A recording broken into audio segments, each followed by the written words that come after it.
Road monitoring at clearing operations, dulot ng Bagyong Uwan.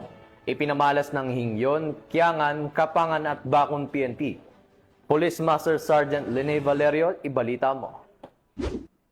Kabayanihan ng mga kapulisan ng Benguet muli na naman ipinamalas dahil sa Bagyong Uwan kung saan sila ay nagsagawa ng road clearing operations at monitoring nito lamang ikasampo hanggang ngayon, ika-11 ng Nobyembre taong kasalukuyan.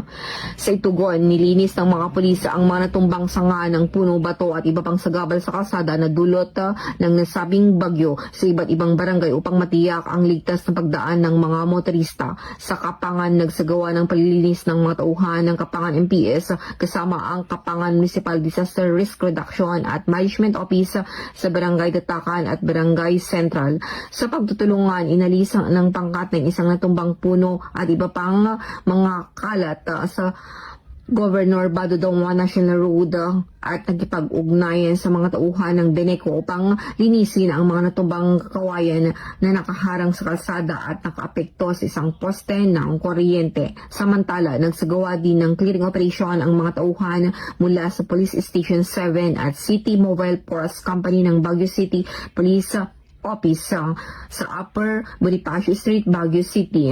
Nitong araw, ang operasyon ay sinagawa sa pagkipagtulungan ng Bureau of Fire Protection at ng Benguet Electric Cooperative. Mula dito sa linya ng PDA, yung DNN correspondent, Police Master Sergeant Lagad ng batas, pagkataguyod ng balitang